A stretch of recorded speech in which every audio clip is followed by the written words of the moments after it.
required a 6-month notification, and I felt that we needed to do so in order to be able to develop missile defenses to deal with Korea and Iran.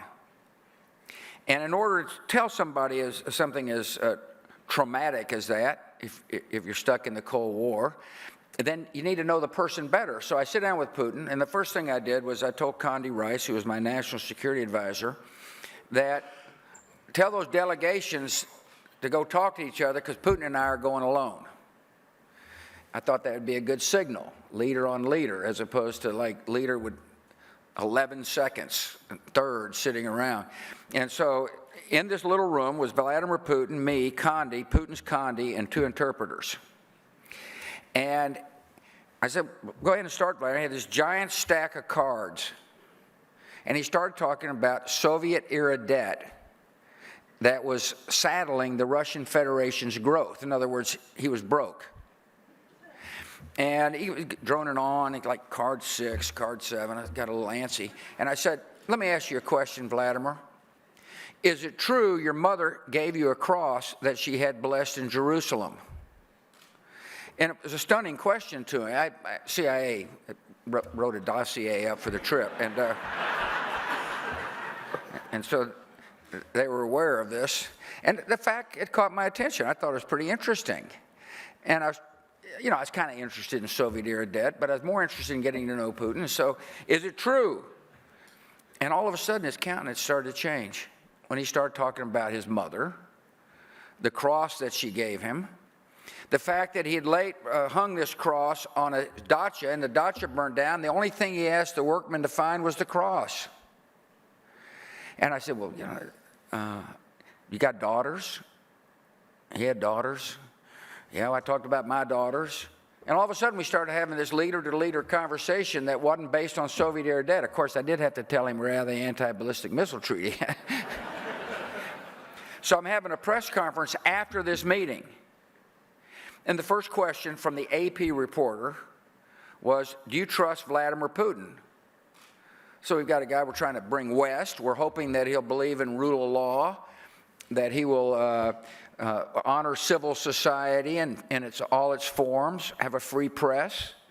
And, so the answer no wouldn't work. It's a pretty tough way to start a relationship. No, I don't trust him. Ronald Reagan had already used trust but verify, and I didn't want to plagiarize. And so I was stuck with yes, I said. And the guy sadly followed up. Why?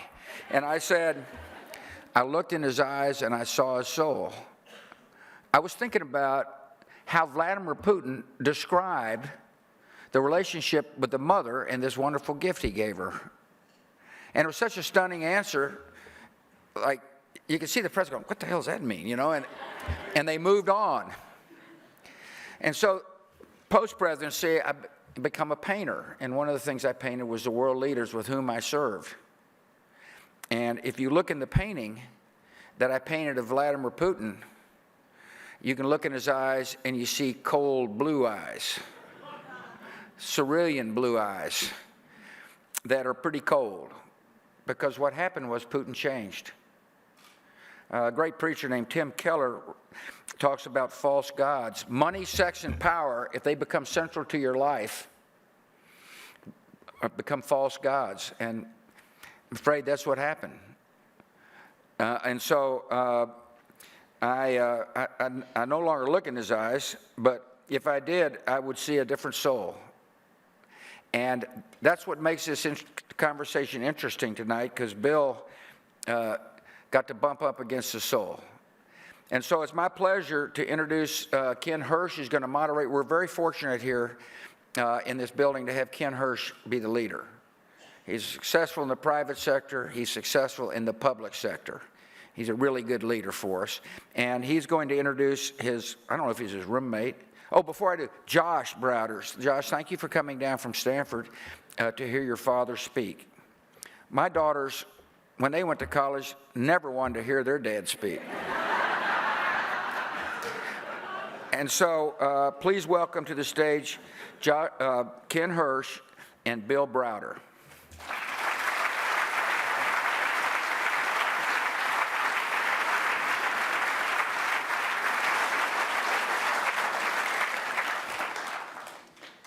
Thank you, and thank you everybody for being here. Before we get started, I want to welcome the people who are joining us on Facebook Live and through our website, bushcenter.org. And for those people who are here who don't get tickets in the future for something, please check out the website and Facebook for live streaming. It's an honor here to talk about something that is as topical and personal at the same time. Bill and I go back almost 30 years now, and we were part of a very small and clandestine poker group that played in business school every Thursday night for 2 years. I didn't have any idea that the guy that I was playing poker with would somehow, 25 years later, become Putin's #1 enemy. Frankly, given his poker skills, I didn't think that was very possible. And in addition, he's one of the most, has some of the best capitalist instincts of anybody I know, and now he's become one of the leading social justice warriors on the planet, and that would not have been predictable either. It's a fascinating story, and to set it up, take a look.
I think we're safe here.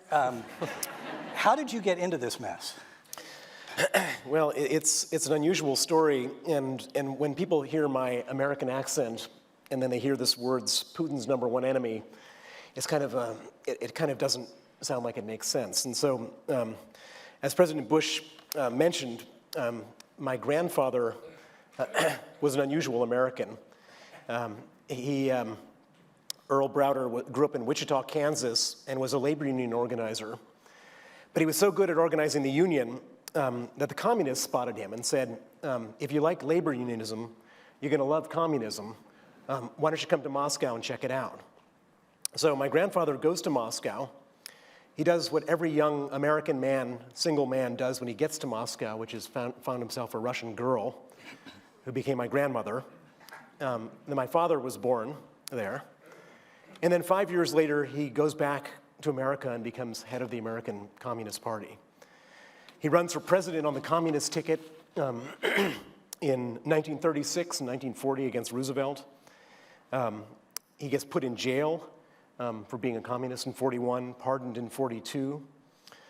He was then expelled from the Communist Party in 45, and then persecuted as a communist during the McCarthy era. So this is my family legacy. I was born in 1964, and during the 1970s, I was having a typical teenage rebellion. But how do you rebel from a family of communists?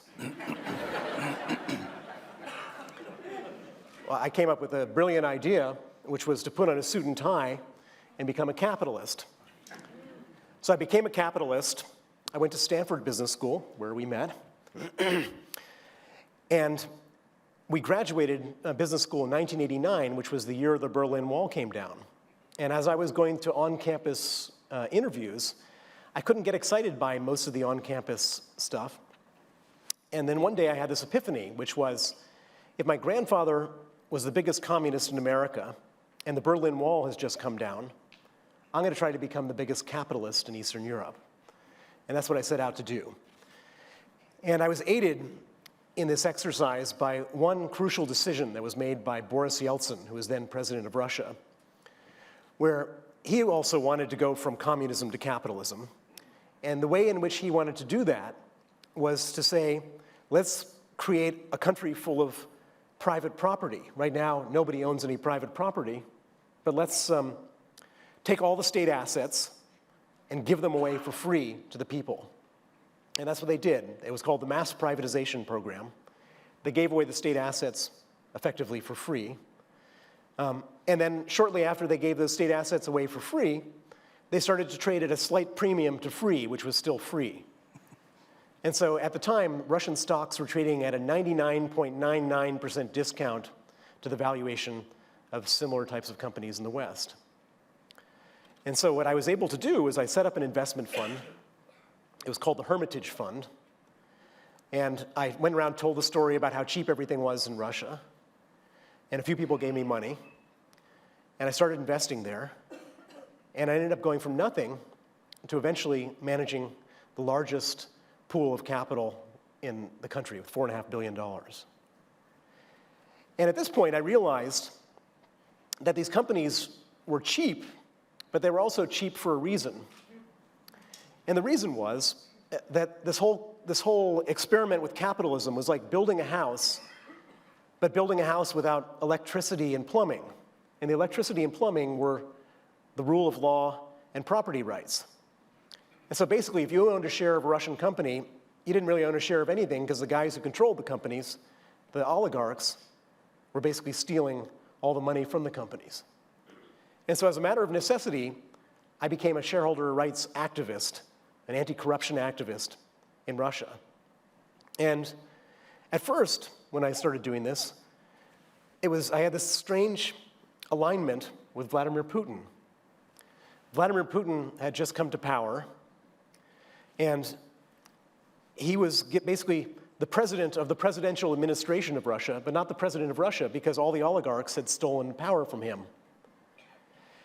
And so he was basically fighting with the oligarchs who were stealing power from him, and I was fighting with the oligarchs who were stealing money from me, and so we had this strange alignment of interests.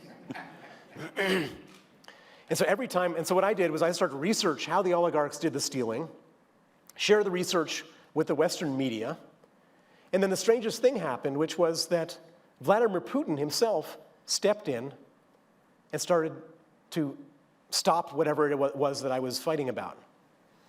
And so for about 4 years, I had the best job in the world, which was I was able to make money and do good in the same job. These days, you can either make money and not do good or do good and not make money, but to have in the same job is amazing. And so I was pretty complimentary towards Vladimir Putin. I thought this guy is trying to modernize Russia, et cetera. But then one day, Vladimir Putin decided that he was finally going to win his war with the oligarchs. And on this fateful day in October of 2003, he arrests the richest man in Russia, a guy named Michael Khodorkovsky, off his private jet in Siberia. He arrests him. He brings him back to Moscow. He puts him on trial. And in Russia, when you get put on trial, there's a 99.7% conviction rate, so there's no presumption of innocence. So they just put you in a cage. And Putin allowed the television cameras to come in and film the richest man in Russia sitting in a cage. Now imagine that you're the 17th richest oligarch in Russia. You're on your yacht, parked off the Hotel du Cap in Antibes, France. You've just finished up in the bedroom with your mistress. You walk out to the main room, you flick on the television, and you see this guy far richer, far smarter, far more powerful than you, sitting in a cage. What's your natural reaction? You don't want to sit in that cage yourself. And so one by one, the oligarchs went to Putin and said, Vladimir, what do we have to do to not sit in the cage? And Vladimir said, it's very simple, 50%. Not 50% for the government of Russia, not 50% for the presidential administration of Russia, 50% for Vladimir Putin. And at that one moment, Putin became the richest man in the world. And all of a sudden, we didn't have an alignment of interests anymore. And it became pretty clear not too long after that. On November 13th, 2005, I was flying back from London to Moscow. I'd been living in Moscow for 10 years. I was the largest foreign investor in the country with $4.5 billion. and I was arriving at the VIP lounge of Sheremetyevo Airport, and I was waiting for my passport to be processed, and into the VIP lounge walks 4 heavily armed, uniformed guards who grabbed me, dragged me down to the basement of the airport, and locked me up overnight. And then the following morning, I get frog marched out to the Aeroflot flight, put on that flight, deported back to London, and subsequently declared a threat to national security. So as a national threat then, let's take a look and see what happened next to the story. On June the 4th, 2007, Lieutenant Colonel Kuznetsov led a team of 25 officers in a raid on the Hermitage Moscow offices, taking servers, computers, and documents. The official reason he gave for this raid was that one of the Hermitage companies, Kamea, had supposedly underpaid dividend withholding tax. This was not true. Not only had Kamea paid up its tax, but the Russian tax authorities certified in writing that it had overpaid them by as much as 4 million rubles.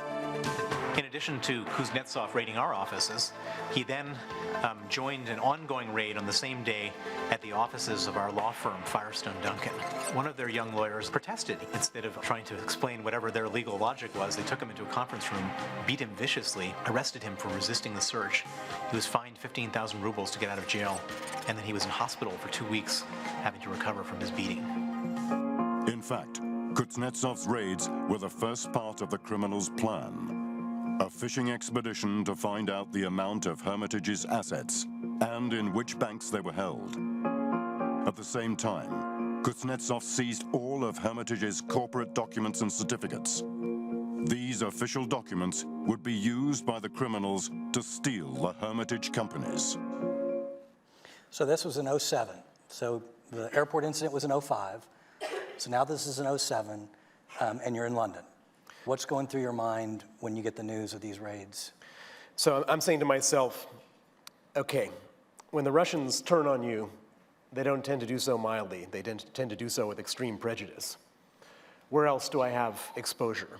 I've got people on the ground, and I've got assets on the ground. And so I said to myself, we need to evacuate our staff, and we need to get all of our assets out of the country. And we, amazingly, were able to get all of our money out and get all of our people out before anything happened. So you thought that was the end? So I get all this stuff out, I dust off my hands, I start a new fund to invest in other parts of the world, I start getting active, get excited, etc. And then another chapter opened up. Another chapter opened up. All right, let's see this. The criminals went to the Russian courts in Kazan, St. Petersburg, and Moscow and obtained judgments against the Hermitage companies on the basis of forged contracts. They even used real lawyers, armed with bogus powers of attorney, to represent the Hermitage companies. Instead of defending the Hermitage companies, the lawyers pleaded guilty. Logos Plus and 2 other companies belonging to the criminals were fraudulently awarded hundreds of millions of dollars by the courts. Later, Hermitage discovered that the 3 individuals who'd been installed as the new directors of the stolen companies were criminals. Viktor Markelov, a convicted murderer, Valery Kurochkin, a convicted thief, and Vyacheslav Klebnikov, a convicted burglar. All 3 had been released from jail early by the Russian authorities. In total, 3 companies were stolen from the Hermitage Fund. According to the sham court judgments, together, the companies allegedly owed nearly $1.3 billion to the criminals' companies. The criminals could not have stolen the Hermitage companies or secured the judgments against them without the corporate documents and certificates seized by Kuznetsov in his raid of June the 4th and supposedly kept in his safe custody since then. Armed with the sham judgments, the criminals sent Kuznetsov to the banks to seize the assets. All right, so then they went to the banks to find stuff, but there was nothing there. So thankfully, all the money was gone. So I'm sitting there looking at the situation. I'm saying, I don't have any money at stake because we got their money out.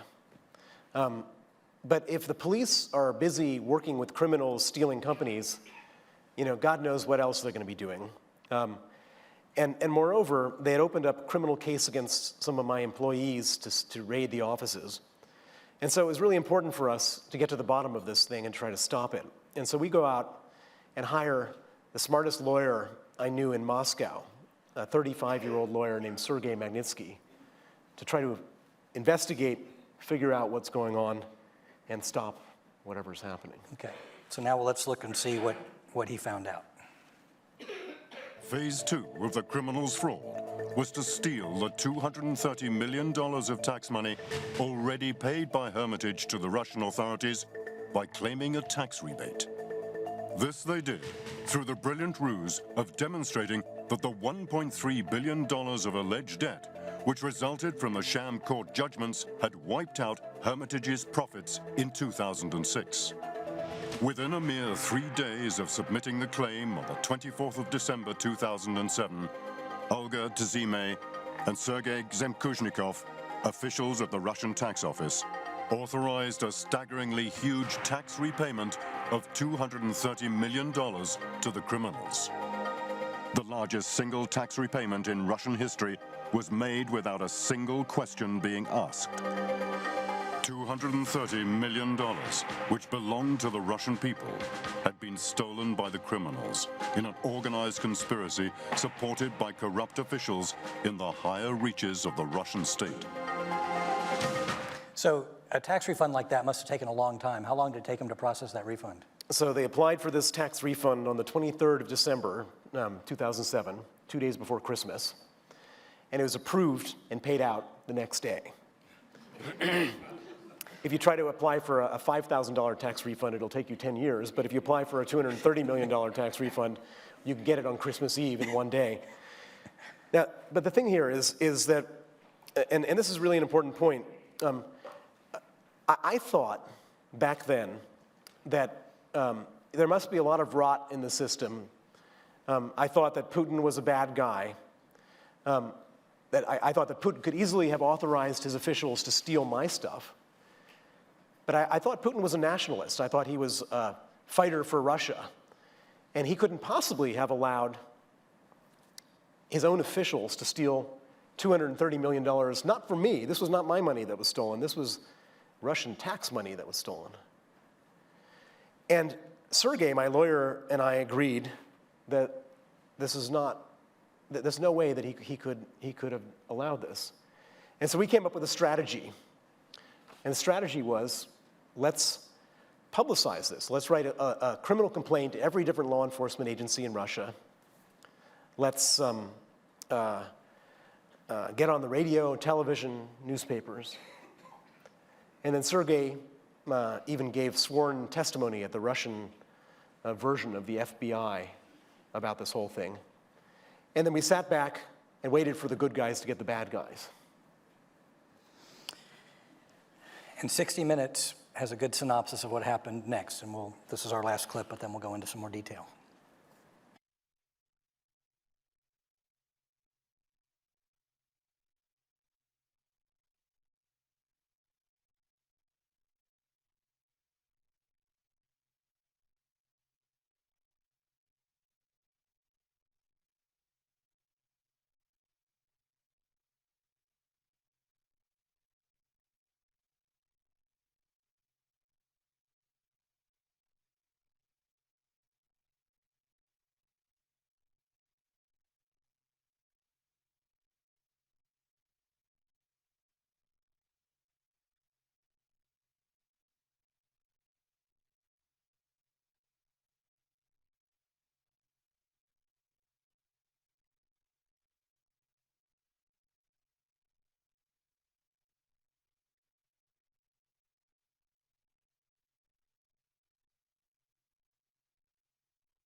So now it got really serious. Your lawyer was killed.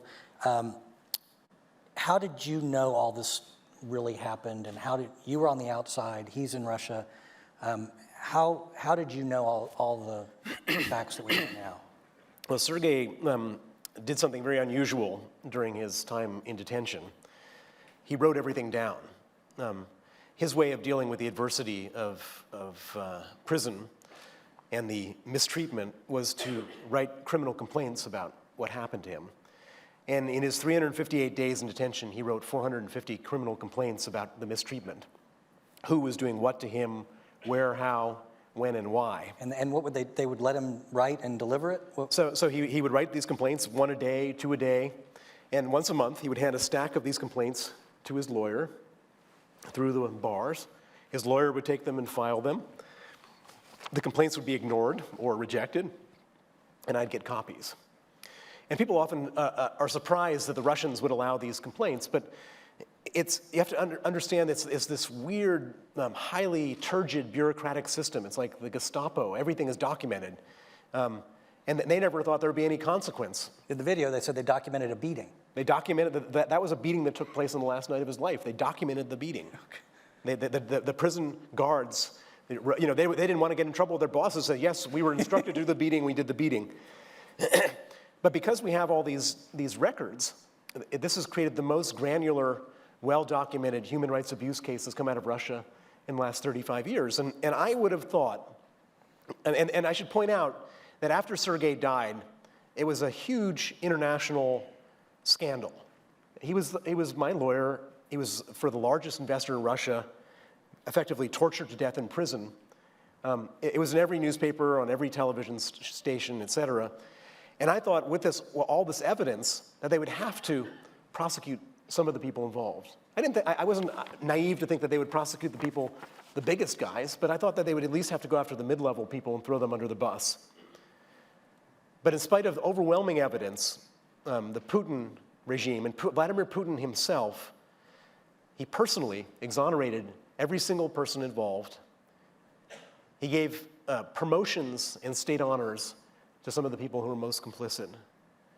And in the strangest and most cynical miscarriage of justice that's probably ever happened, the Russian government put Sergei Magnitsky on trial 3 years after they killed him in the first ever trial against a dead man in the history of Russia. And they put me on trial as his co-defendant. They found us both guilty.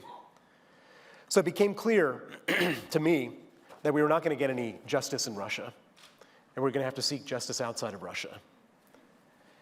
And so I came to Washington, and I should thank President Bush for 2 things. One, for inviting me here to his library and center, but for a second thing, which is that the first idea that I had for justice in Washington was something called Executive Order 7750, which was an executive order signed by President Bush, which allowed the US government, the State Department, to ban visas for corrupt foreign officials.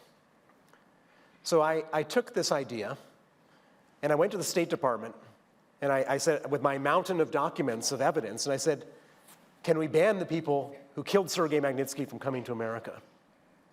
And my timing couldn't have been worse, because this was at the beginning of something called the Obama reset. President Obama had an idea of what he called resetting relations with Russia. And what that meant was not holding their feet to the fire on any difficult issues. And so I had this very bad meeting at the State Department where basically once they heard what I wanted, they just tried to get me out of the office as quickly as possible. So I had a number of other meetings which were equally as bad. But one of the great things about the US Constitution is the separation of powers, that the legislative branch, if operated properly, has the same power as the executive branch. And I learned about this when one of my last meetings was with a freshman senator, a Democrat from Maryland, a man named Benjamin Cardin. He was head of a small congressional human rights committee called the Helsinki Committee. And I went to him and I told him the story, the same story you just heard. And then I told him the story of what happened to me at the State Department. And he said, well, let's make a law about Sergei Magnitsky, because that's what we do in Congress, we make laws. I thought, okay. He said, but in Washington, you need to have to pass a law, you need Republicans and Democrats. And he said, you need to find a Republican who's equally enthusiastic. That's why this is an old story, right? You need to actually vote.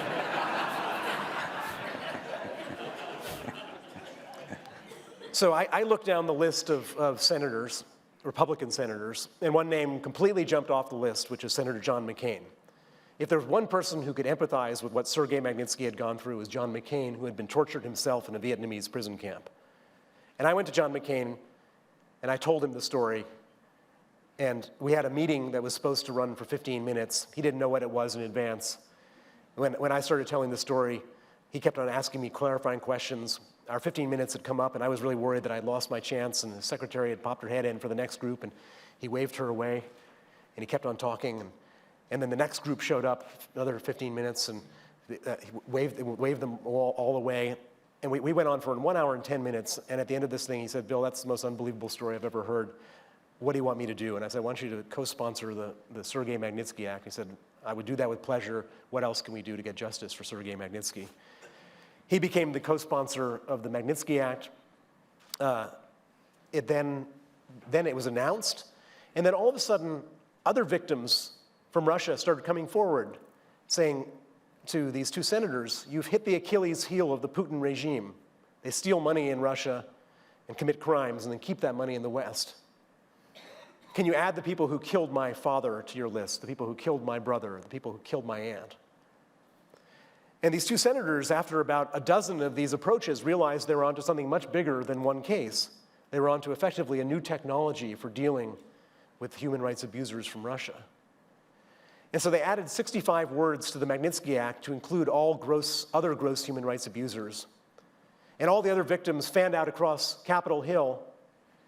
And in spite of all sorts of efforts from the Obama administration to stop the Magnitsky Act from going forward, it went for a vote in the Senate in November of 2012, and it passed 92-4.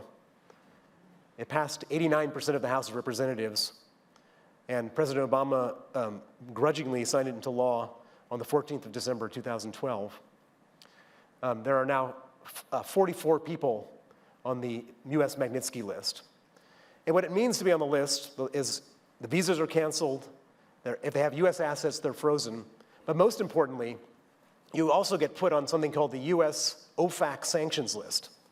This is the sanctions list that they use for Al-Qaeda terrorists, for ISIS terrorists, for Colombian drug barons. And there's not a bank in the world that wants to be in contravention to US Treasury sanctions. And so it doesn't matter whether you're a Brazilian bank or a Dubai bank or a Korean bank, if you're on the OFAC list, your accounts get closed. No multinational corporation will do business with you, and you effectively become a financial pariah. So there's 44 people who are financial pariahs. But more importantly than that is that this scares Putin more than anything. Putin's not on the list, but he understands that his whole modus operandi is to steal money and keep it in the West. And if we're starting with the mid-level guys, we're eventually going to get to Putin. And that terrifies him. He's done everything possible to try to stop this. He did the most shameful thing you can imagine, which was he banned adoption of Russian orphans, disabled Russian orphans, by American families after the Magnitsky Act was passed, effectively sentencing his own orphans to death. Some of them would die without being adopted, in order to protect his own corrupt officials. Recently, there was Russia withdrew from the plutonium disposal agreement with the United States. One of the 4 conditions was because of the Magnitsky Act. So Putin really hates this. And what he hates even more is that it's not just America that's doing this. On the 21st of February this year, the British House of Commons passed the British Magnitsky Act. The Canadian Parliament is about to pass their own Magnitsky Act. Even little Estonia has passed and signed into law a Magnitsky Act. It's now becoming a global concept. None of this will ever bring Sergei Magnitsky back, but my hope is that what this does do is it makes his death not a meaningless death and leaves him with a legacy that perhaps will scare Putin and his cronies and save some lives in the future. So Putin has other tools. Your book title is Red Notice. There are international means by which he's fighting back and trying to get at you. Why don't you talk a little bit about that and how you've defended yourself there? So Putin retaliated against America by banning adoptions. He retaliated against me in every possible way. So I've been threatened with death, with kidnapping, with extradition and arrest, with having my assets frozen, with libel suits. I'm the star of 5 films in Russia in which they painted me to be the worst criminal that's ever existed in the country. The title of my book is Red Notice. Red Notice stands for Interpol, an Interpol Red Notice. Putin went to Interpol to try to have me arrested.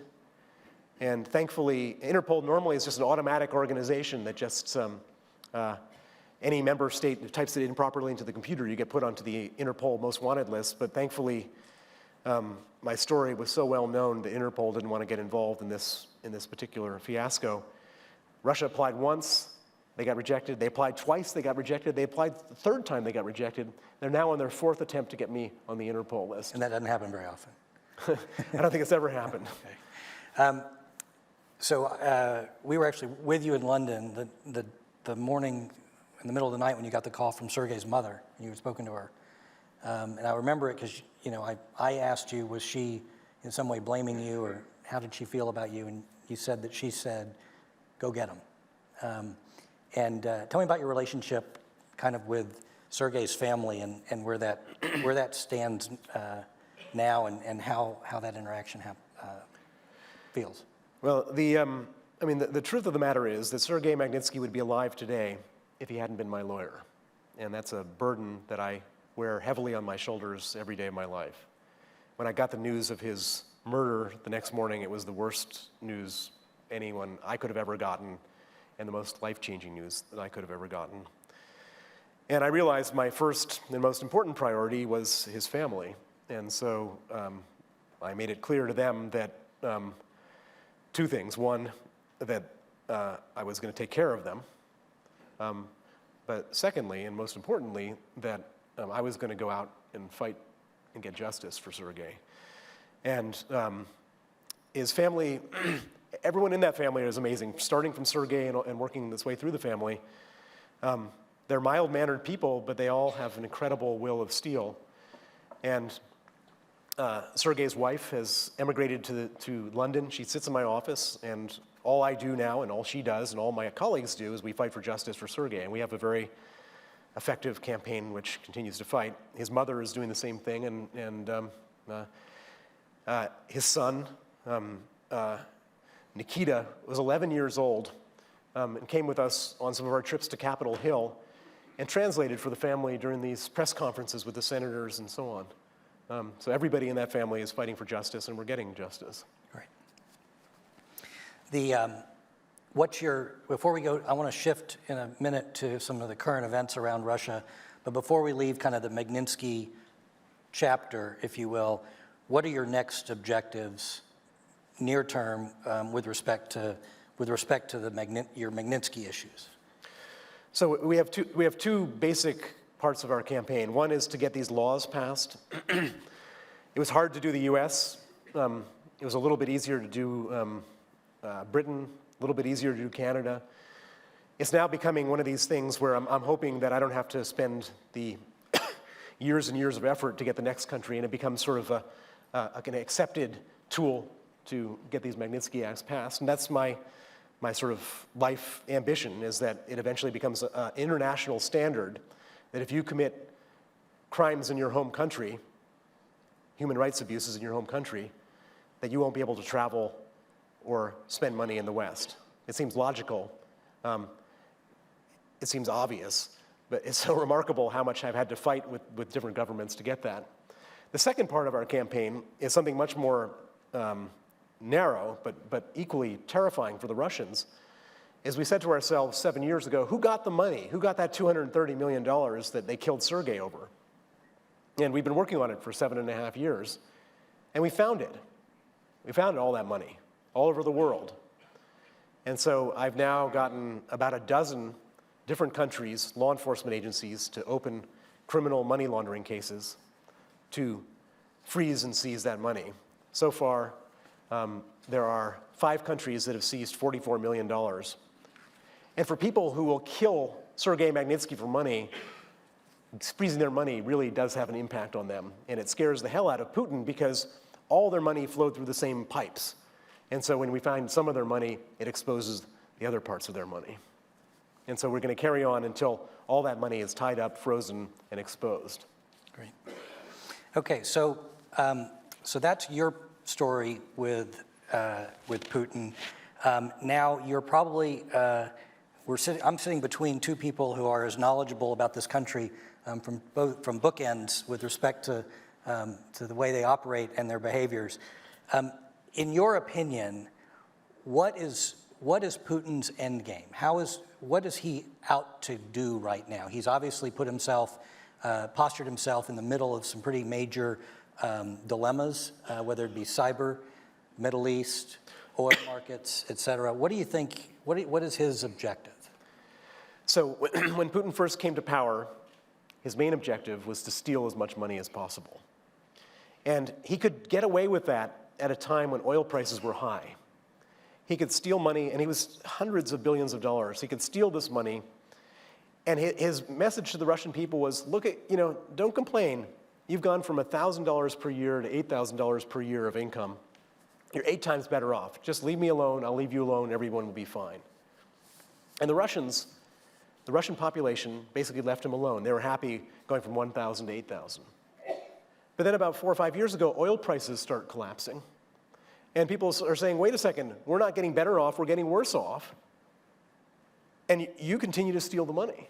And so all of a sudden, in 2012, people started to demonstrate on the streets of Moscow. And for the first time in Putin's life, hundreds of thousands of people were saying, Putin's a thief, Putin's a crook, let's get rid of him.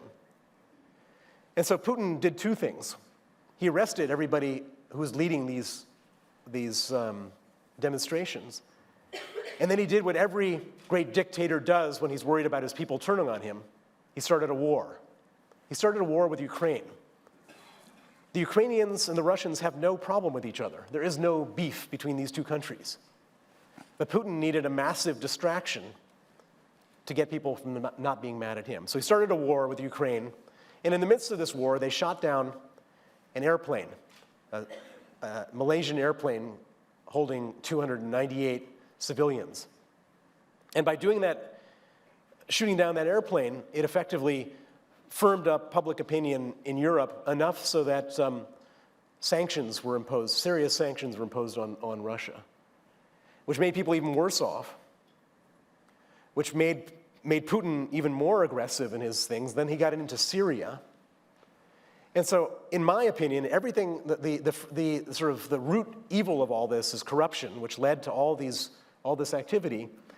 And the worse it gets, the more brazen he gets. And so, that's where the whole thing starts getting really scary, because what's Putin's endgame? He doesn't have the same endgame as President Bush here. He doesn't have a presidential library that he can gracefully come to, paint and enjoy guests and so on and so forth. If he's no longer president, he will lose his money, he will go to jail, and he might very well die. And so for him, he's got to stay in power until the bitter end. He's already been around almost 20 years now. Right. And so there is no end game for Vladimir Putin. Well, he's obviously playing in European politics. That's his end game, his game is to basically try to push that agenda away from his borders as much as possible? Well, I think what he wants to do is he wants to create so much chaos that nobody can be critical of what he's doing in Russia. And it's really easy to do chaos. Chaos is not that hard. Creating normalcy and prosperity, that's hard. Chaos is easy. And that's what he's doing. He's created chaos in the US, he's created chaos. In Holland, they had an election, and they were so worried about the Russian government manipulating the voting machines that they went to paper ballots. They say that the Russians didn't manipulate stuff here Who knows whether that's true or not? They were so scared of that in Holland that they had paper ballots. In France now, they're messing around with the election. They were messing around with the Brexit vote. I mean, basically what he wants to do is just create chaos. And within NATO, what's his activity in the Baltic countries, really to challenge NATO? Well, so Putin is a smart guy. He understands that he's not going to send a row of armored tanks to the Baltics and effectively go to war with NATO. And so what Putin does is he's a master of what they call asymmetric warfare. Cyber warfare, propaganda warfare, criminal warfare, financial warfare. They also have, and I've seen it very directly in my own experience, they take all this money that they have stored all over the West, and they corrupt Western politicians. I've got records, email records of members of the British House of Lords being paid by members of the criminal group that killed Sergei Magnitsky, paying them money to stay off of sanctions lists. And so his whole thing is just to mess around, but not do it with tanks, but do it with all other tools. But let me just share with one insight that very few people will probably know, that we're all worried about the Baltics. That's where all that's where the NATO, the Lithuania, Latvia, Estonia, where the NATO countries are. And he's kind of psyching us out. So we're all looking left, and he's now looking right, going with the Balkans, not the Baltics. So Yugoslavia, he's now stirring up nationalism in Yugoslavia. We thought that we had that whole situation under control. Well, no, it's not under control, and Putin is out there trying to make a mess of it because, again, if he can get some civil wars going in that part of the world, then just takes away, he can become the peacemaker like he is in Syria. And I say peacemaker sarcastically. So we may ultimately have to know the capital of Slovenia, because it may be on the front page. With respect to the United States, do you think well, two questions. Do you think he played in the U.S. election, and do you think he materially affected the U.S. election? I think that they do information warfare, and they do it well. And I know it because I've been the victim of their information warfare on a very targeted basis. They do it with fake information, fake news, et cetera. I'm sure that 17 different intelligence agencies have come to the conclusion. I don't think I have as much expertise as they do. I'm sure that they were involved in the U.S. election. So there are, so your story is, you're obviously out there with it. The book has sold hundreds of thousands of copies, 60 Minutes, the whole 9 yards, yet we still have a pretty meaningful business community that relates selling goods and services back and forth with Russia. How would you advise companies who are in business?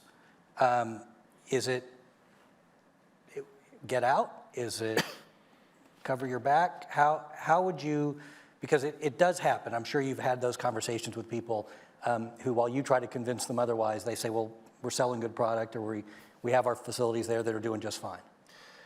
Well, I don't actually ever have those conversations. Every single person who has ever had anything to do with Russia has huge problems. And the conversations I have, anyone who's there comes to me quietly trying to figure out how they can get out of their problems without losing all their money and getting killed. And anyone who's thinking about going there, it's just, there's so much evidence now of the insanity of going there. I mean, just with my story, but many, many other stories that if they do, they're not, if they're working in a public company, they're not good stewards for their shareholders. And if they're working in a partnership, their partner shouldn't be very happy with them either. And can he keep the people down forever? The list of people who have been killed or mysteriously falling out of windows. Just 3 weeks ago, Sergei's family lawyer mysteriously fell out of a window. Fortunately didn't die, but is in really bad shape. Right across from the Kremlin, one of the lead protesters gets shot down. How is the population so calm around this? So Putin is really good at governing Russia symbolically. So he'll find the richest oligarch and put him in jail, the biggest loudmouth foreign investor, and do what he did to me, the biggest Russian opposition politician, he'll murder him. But what Putin can't do is he can't control his whole country. And people say the Russians are very docile. Look, he's got an 88% approval rating. Well, if you lived in Russia and a stranger called you up on the phone and said, do you support the president or not? What amazes me about this 88% approval rating is who are the 12% that said that they don't?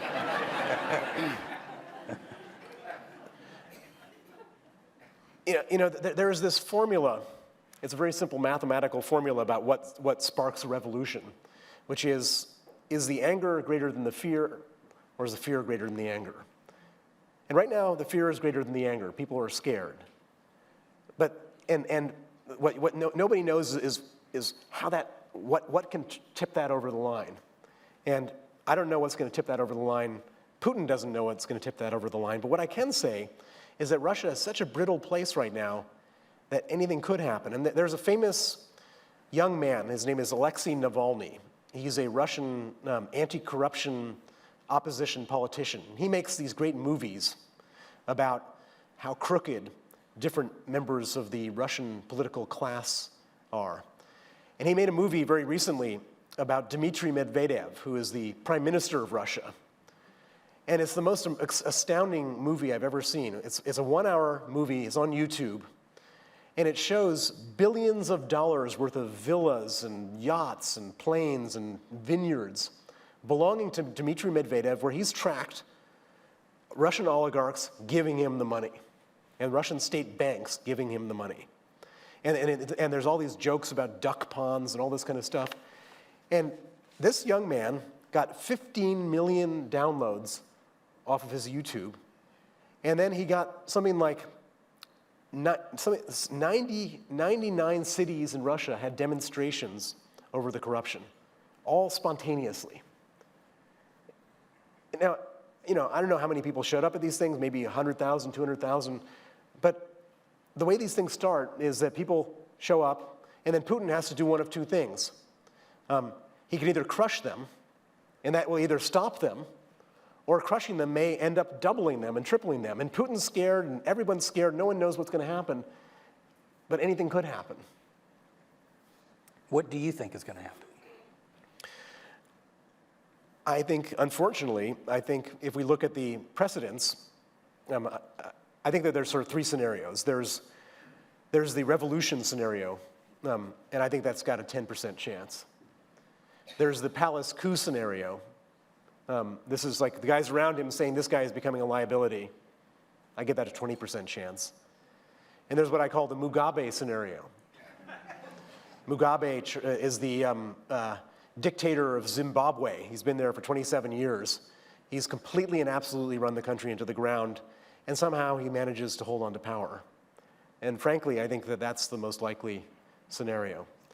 And so when I talk to, and I speak to government officials, I speak to parliamentarians, members of Congress, and I speak to military men and women around the world. And the military people all have sort of come to the same conclusion about Putin. They understand how dangerous he is. None of them want to actually do anything to precipitate his demise because they think he's ready to use nuclear weapons if that's what it takes. They just want to surround him and contain him so he can't go any further into the West and cause any more trouble. Well, I'm going to shamelessly promote the book, which we have for sale outside. But as you read the book, as I read the book a couple of different times and having lived the story with you along the way, and I'm going to conclude with something that I think is really quite serious, but also brave on your part, and has taken you to my Mount Rushmore, not for your poker skills, but for what you're doing. Bill concludes in his book that he says, I have to assume that there's a very real chance that Putin or members of his regime will have me killed someday. Like anyone else, I have no death wish, and I have no intention of letting them kill me. I can't mention most of the countermeasures I take, but I will mention one, this book. If I am killed, you will know who did it. When my enemies read this book, they will know that you know. So if you sympathize with the search for justice or with Sergei's tragic fate, please share this story with as many people as you can. That simple act will keep the spirit of Sergei Magnitsky alive and go further than any army of bodyguards in keeping me safe. Bill, thank you for being here. Thank you for your bravery, and thank you for your story and your friendship. I'm going to stay right here. Okay? Thank you.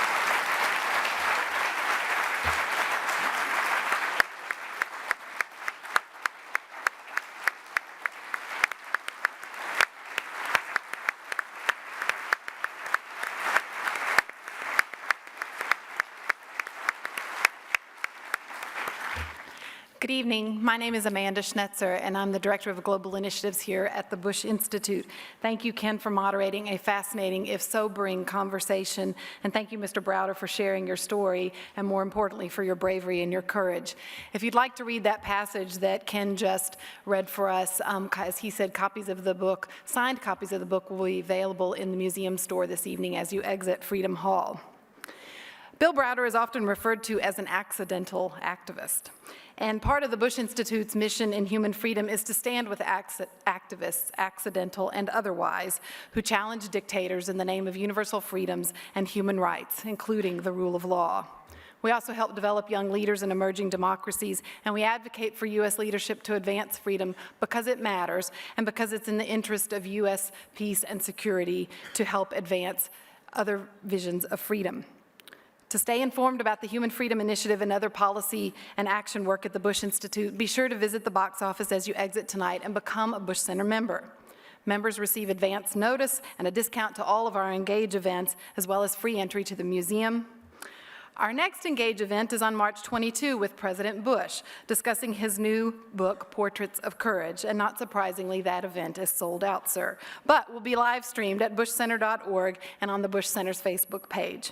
Be sure to follow the Bush Center on social media and get the Fall Engage schedule when it comes out soon. Thank you again, Mr. Browder, Ken, President Bush. Thank you all for coming. Drive safely and have a good evening.